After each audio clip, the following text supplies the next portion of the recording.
This is Stephen E. Andrews, Outlaw Bookseller, and welcome to Reading List Rock, the playlist on my channel where I talk about my favourite rock musicians and their cultural influences, particularly literature. In response to the fantastic feedback on my Stranglers videos, I'm continuing looking at their work at the moment. Also, they're my favourite band, so it's a great pleasure to be able to do that. And today I want to talk specifically about the influence of one poem on the lyrics and work of J J Burnel. That poem is a poem called Ozymandias, which was written in 1818 by Percy Shelley, the English Romantic poet.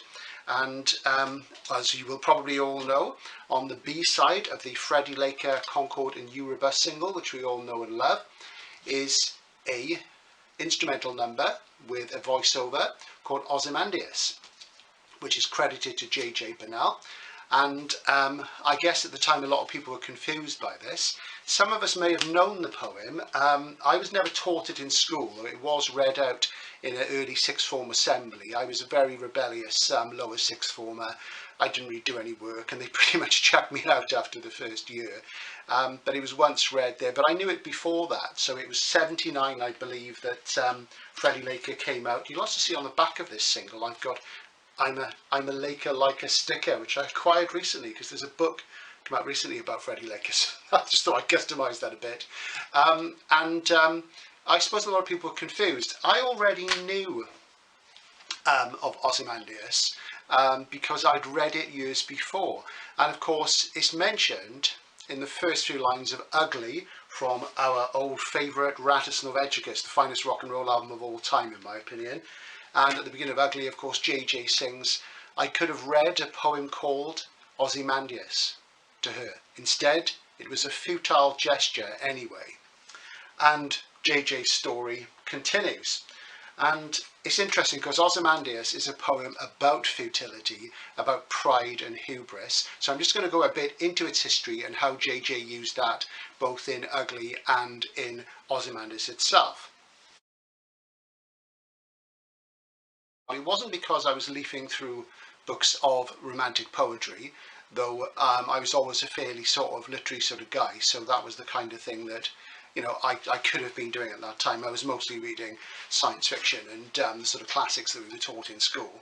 But when I was much younger, I used to read a lot of comics, and I used to read lots of Marvel comics. This is a copy of Marvel Masterworks, some of the classic Avengers issues by Stan Lee, Roy Thomas and artists like John Buscema.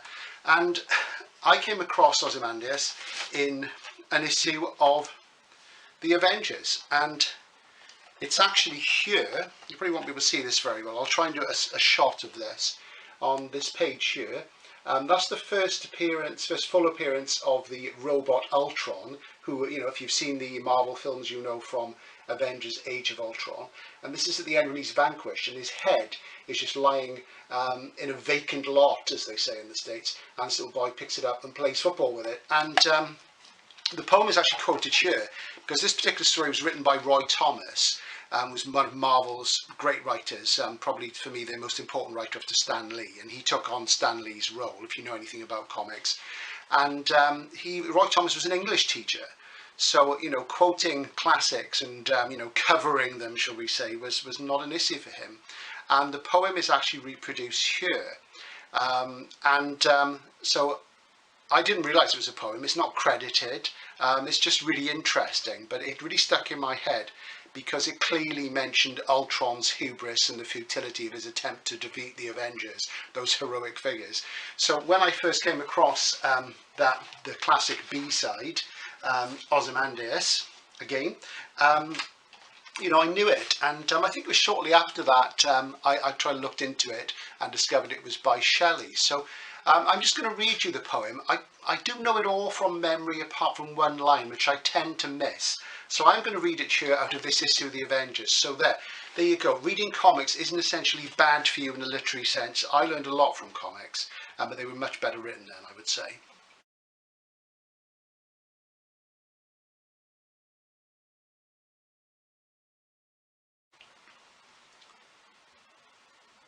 I met a traveller from an antique land who said, "Two vast and trunkless legs of stone stand in the desert, near them on the sand. half sunk, a shattered visage lies, whose frown, wrinkled lip, and sneer of cold command tell that its sculptor well those passions read, which yet survive stamped on these lifeless things, the hand that mocked them, and the heart that fed. And on the pedestal these words appear, my name is Ozymandias, King of Kings, look upon my work, almighty, and despair. And nothing beside remains, round the colossal wreck, boundless and bare. The lone and level sands stretch far away. Now, of course, JJ did a much better job reading it than me, and he was in the studio and stuff.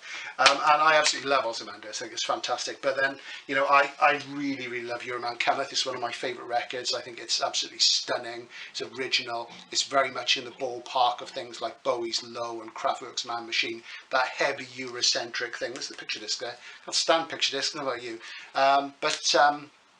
Yeah, so I really loved that, because I really always very interested in European art and culture, and JJ, of course, being French, was as well. So we sort of connect spiritually on that level.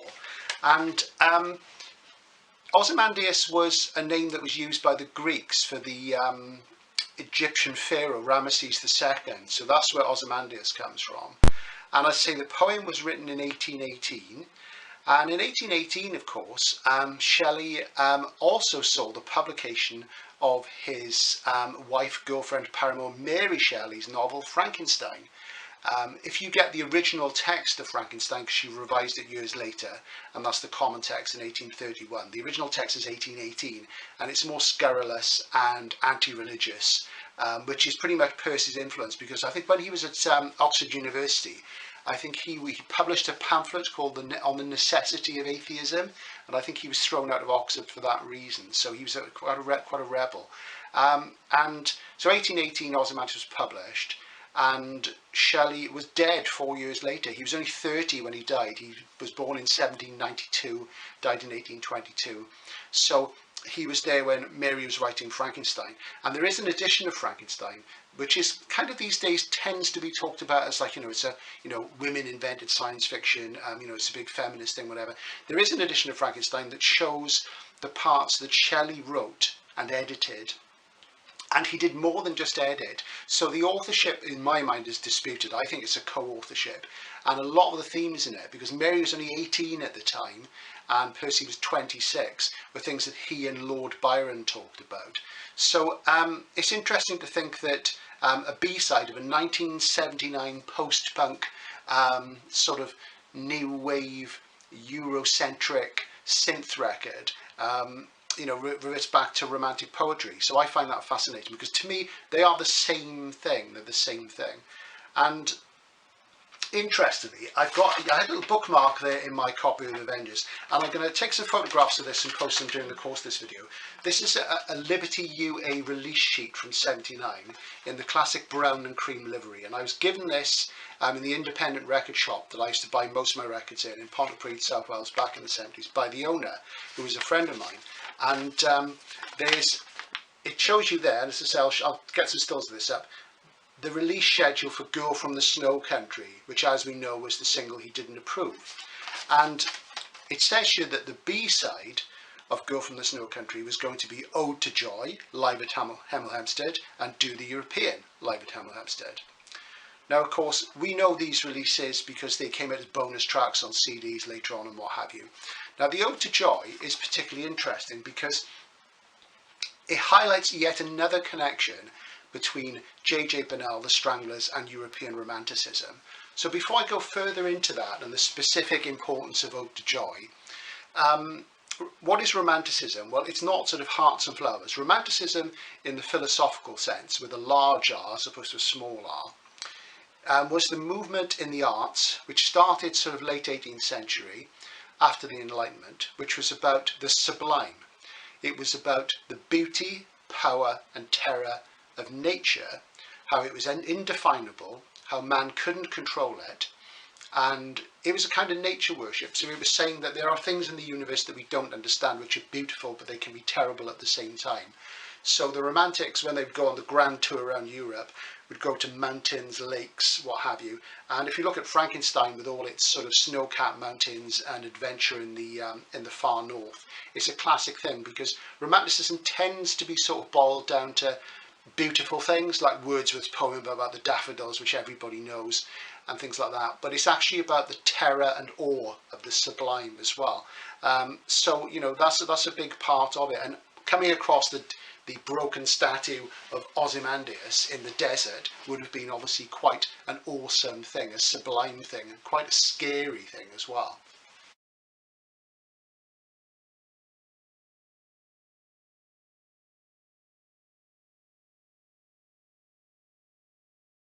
So Romanticism, you know, is the foundation stone probably of modern Western culture. Romantic music was an important thing, and Beethoven, for example, the German composer. The Germans were very important in Romanticism. They were sort of the sort of key people, really, the Germans, the English, and he, you know, was very, very taken with the Romantic movement. And one of his superb achievements was the Ninth Symphony. And part of the Ninth Symphony, the fourth movement, is the tune that we know as Ode to Joy. And a lot of you will have recognised, especially if you're older, that the tune of Ode to Joy, as JJ plays it on the bass on his live version from Hemel Hempstead, is the same as the tune of a hymn we would have sung in school. That's because in Beethoven's Fourth Symphony, there's a fourth movement which has a chorus on it, which is singing. I'm not going to sing it, but you'll know it. And there are different lyrics, English lyrics, what have you, and we sang hymns to it. It's a common theme to it. It's a great tune to play on a keyboard. I mean, it's wonderful because it goes in a circle. It's fantastic. Now, originally, the lyrics, the original lyrics in German to the fourth movement of Beethoven's Ninth Symphony, the Ode to Joy, as the tune is called, were by a writer called Schiller. Now, Schiller was writing plays, you know, sort of 30, 40 years before Shelley wrote Ozymandias, and he was very influential, and he was very controversial. He wrote a play called The Robbers, which outraged sort of the Prussian nobility and those sort of people so much. One of them said to Goethe, the key writer, German writer of that day, if God had known that Schiller was going to write The Robbers, he would have destroyed the world. So, you know, Schiller was quite a character. But the Ode to Joy is all about worshipping God and uplifting things. So it's interesting that JJ chose it, because the Ode to Joy was, I think, even by then accepted as the official sort of mascot come theme tune for the EEC, as it was then, or the EU as we know it now. So JJ was asserting his Eurocentric and European attitude, along with Euroman cometh, through playing the Ode to Joy live. So there you go. You have the Ode to Joy, Beethoven, Schiller. You've got Ozymandias, a poem about futility. So JJ there is sort of nailing his sort of flag to the mast there. European Romanticism was obviously an important thing for him. And you know, it is interesting. I mean, where did that come from? I never got to talk to JJ about that, even though I did meet him once. And the time that we met and talked briefly about these things was when he did his first ever solo acoustic tour, which was back in 2000, 2001. And I left my phone number on top of his amp to talk about a book project, which I've mentioned in another video. And he got in touch and we got together. And I told him how interested I was in European culture and European influences over rock music. And he was really interested, and we talked about that a little bit. And the book didn't happen because I think, as I've said before, I went on and got contracts for other books with Bloomsbury and C. Black. But he was really interested in that. So when you listen to Ozymandias, or Ugly, or the Ode to Joy, what you're really delving back into is the European Romanticism of the late 18th and early 19th centuries. So think about that, and it shows you just an example of how, you know, popular culture is infused with classic works which we can enjoy. And as I said, you know, it was in a Marvel comic, and that's the beauty of you know, modern culture, is both high and low. So that's Ozymandias, J J Burnel. As I say, probably by this point in the video I'd have put up a couple of pics of this, because this is like an interesting little artifact. And as JJ himself said, you know, the lone and level sands stretch far away. This is Outlaw Bookseller. There'll be more Stranglers and other rock and roll videos to come. Signing off. Bye for now.